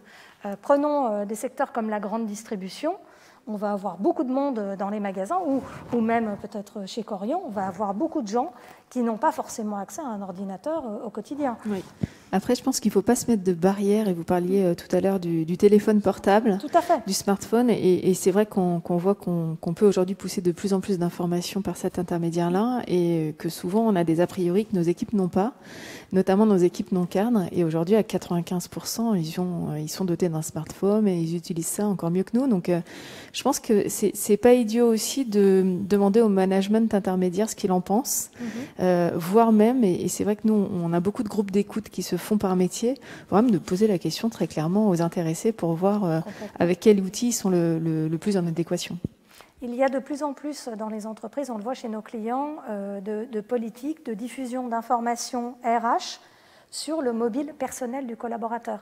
Donc les entreprises mettent à disposition des stores privés où les collaborateurs peuvent télécharger des applications sur leur mobile personnel ou des sites internet qui sont accessibles depuis les téléphones. Je ne sais pas si c'est le cas chez Corian. Pas encore. Pas encore. Demain peut-être. Question suivante. Alors, pourrait-on intégrer le nouveau bilan formation dans un BSI pour créer un support global de communication? Alors, on va y répondre ensemble, je pense, Myriam. Le bilan à 6 ans est une obligation pour les entreprises, pour tous les collaborateurs qui ont 6 ans d'ancienneté. Et il doit être diffusé avant la fin de l'année 2020.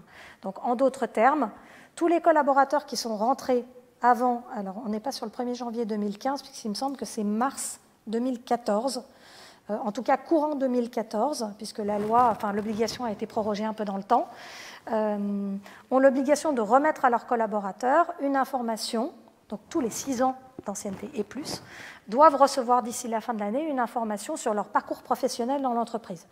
Alors il n'est pas...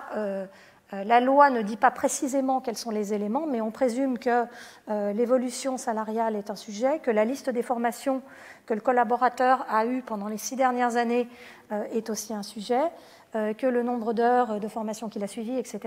Donc on a conçu une offre qui permet de faire en réalité la même technologie que le BSI, puisque c'est un document personnalisé, mais qui est uniquement dédié au bilan à 6 ans.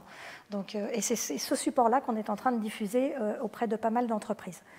La question donc de le mettre dans le BSI cette année est nulle et non avenue, puisque les entreprises doivent communiquer d'ici la fin de l'année et que pour la grande majorité, les BSI ont déjà été diffusés. Pourrait-on, dans les années futures, puisque cette obligation est glissante, l'année prochaine, en 2021, les entreprises devront communiquer auprès du millésime rentré entre le 1er janvier 2015 et le 31 décembre 2015, et etc. Donc on pourrait imaginer faire un support groupé. Ce que l'on proposera probablement à nos clients, c'est plutôt d'avoir un document de type PDF qui ne ferait un focus que sur ce fameux bilan à 6 ans et sur les informations relatives au bilan à 6 ans, que l'on pourra mettre dans les IBSI si l'entreprise en dispose, dans le coffre-fort numérique si l'entreprise en dispose, ou éventuellement de l'imprimer. Voilà. Mais on déconseille de noyer l'information au sein du BSI, notamment parce qu'il y a une obligation légale à fournir ce bilan à 6 ans. Alors, ayez en tête aussi qu'on a, parce que c'est notre métier, marketé le bilan à 6 ans comme étant un outil de communication RH, qui est relativement étoffé et qui met en avant la politique de formation de l'entreprise de manière individuelle et collective. Toutes les entreprises ne sont pas obligées de descendre dans ce niveau de sophistication, mais on a considéré aussi qu'il fallait surfer sur cette obligation pour en faire une opportunité. Et donc, beaucoup de nos clients ont souhaité profiter de cette obligation pour faire une communication RH plus globale et plus vaste sur la politique de formation dans l'entreprise. Je ne sais pas si vous voulez rajouter quelque chose ou pas. Juste saluer Bertrand Martineau qui a travaillé avec toi, Clémence, et qui porte ici au sein du groupe toute l'offre de formation et qui a travaillé avec toi sur les informations pertinentes qui seraient importantes d'indiquer dans ce bilan à 6 ans. Exactement. Et c'est vrai que de ce point de vue-là, on voit bien qu'actuellement, il y a une attente de nombreux de nos clients. Tout à fait. On a construit la maquette, on va dire, du bilan à 6 ans avec Bertrand. C'était notre expert métier sur le sujet chez SIACI. Et j'ai eu le plaisir d'animer à ses côtés 2 webinaires sur le sujet où il y a eu énormément de monde. Preuve de l'intérêt des entreprises pour ce sujet-là. Les infos BSI vont-elles jusqu'à présenter les REM en fonction de catégories, secteurs et BU, mettant en perspective un département par rapport à un autre, d'autres dans la même entreprise? Quel niveau de transparence et de communication? Alors, je peux apporter ma vision métier sur le sujet. Je laisserai probablement Nadège compléter pour savoir quelle est l'opportunité de faire ce genre de choses. Très peu d'entreprises... alors, on donne aux collaborateurs de la visibilité sur l'évolution de sa propre rémunération dans le temps. Il ressort quasiment systématiquement des enquêtes de satisfaction la volonté des collaborateurs de se positionner dans leur entité, leur BU, par rapport à leurs collègues, etc. Nos clients ne le font pas, il est clair, parce qu'elles ne souhaitent pas mettre en place ce type de comparaison. On développe des outils aujourd'hui qui sont des outils dédiés aux managers et aux RH qui permettent d'avoir du benchmark d'un collaborateur par rapport à un groupe, une entité, un secteur géographique, un emploi, etc. Mais aujourd'hui, ce sont des outils qui sont dédiés aux managers et aux RH. Certaines entreprises françaises le font, mais de manière extrêmement marginale. Et elles le font aussi parce qu'elles ont un historique très fort de communication sur la rémunération et ont souvent été des précurseurs du BSI en France.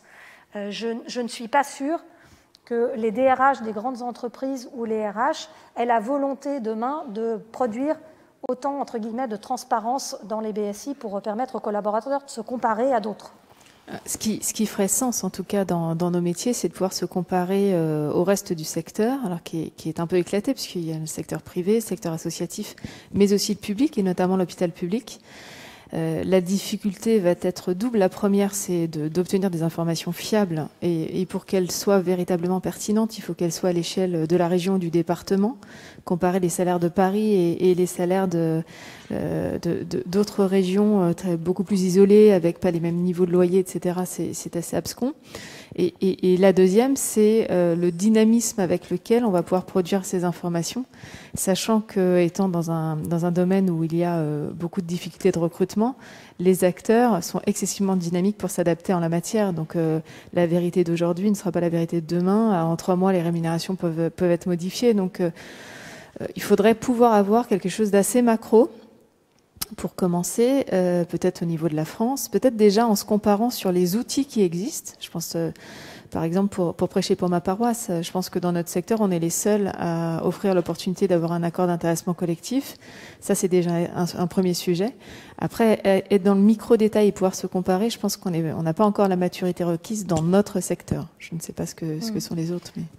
on a parfois des éléments de benchmark très généraux sur certains items, plutôt des items relatifs à ce qu'on appelle les bénéfices, donc santé, prévoyance, retraite, épargne salariale, pas trop sur la rémunération de manière certaine, et on n'a jamais d'infos sur des comparaisons entre le collaborateur et l'interne dans l'entreprise. Ça, non. On se compare par rapport au marché, on ne se compare pas. Il n'y a pas de nuage de points entre les femmes et les hommes. Il n'y a pas de nuage de points entre les femmes et les hommes, c'est vachement étonnant. Quelques petites questions complémentaires. Alors, on nous demande comment les entreprises vivent le BSI en période de crise. Avez-vous des retours d'expérience? Alors, bien, heureusement. Trêve de plaisanterie, le BSI a encore plus de sens en période de crise. Myriam et Nadège l'évoquaient, télétravail, chômage partiel, les liens se sont un peu étirés entre l'entreprise et les collaborateurs. Il y a de la distance qui s'est installée. Et donc aujourd'hui, nos clients voient tout à fait du sens dans le BSI, encore plus aujourd'hui qu'hier, en période de crise, pour recréer ce lien entre l'entreprise et le collaborateur. Et je pense, et on l'a évoqué, c'était l'objet d'aujourd'hui, que l'exercice va perdurer en mutant un petit peu. Et la tendance de fond que l'on voit là, c'est l'apparition de nouveaux thèmes autour du bien-être, de la QVT, du volet social, du contrat social, vous l'évoquiez Nadège, dans l'entreprise. Et je pense que ces thèmes vont prendre beaucoup d'ampleur dans les BSI, probablement au détriment de la rémunération fixe et variable telle que l'exercice historique du BSI existait. Peut-être une remarque là-dessus. Je pense que pour les entreprises qui ont eu de l'activité partielle, le fait pour celles qui ont pris en compte la rémunération à 100%, complètement. Je pense que ça sera, en tout cas on le voit déjà venir, je pense que ça sera un élément qu'ils voudront valoriser dans les BSI 2020. Après, il y a un deuxième sujet, c'est on n'interrompt pas la mise en place de BSI lorsque, on est face quand même à une crise économique. On voit bien que les NAO cette année vont être extrêmement complexes et tendus. Je ne pense pas que les entreprises ne mettront pas en place de BSI en raison de ce contexte-là. Je pense que tout le monde a conscience aujourd'hui que beaucoup d'entreprises sont percutées et donc j'ai plutôt le sentiment qu'elles iront sur une communication. On l'a vu, on travaille beaucoup actuellement sur la question de la rémunération des dirigeants, comment passer ce cap difficile autour de ces enjeux-là. Je pense que là aussi, il y aura un élément de communication en direction de l'ensemble du collectif de l'entreprise. Quelques petites questions. L'application BSI, quand sera-t-elle disponible? En 2021. On la testera dans un premier temps sur un panel très restreint de clients et ensuite on la déploiera de manière plus massive auprès de l'ensemble de notre portefeuille client qui souhaiterait utiliser ce nouveau vecteur de communication. Et enfin, dernière question pratique, la présentation sera-t-elle diffusée et où?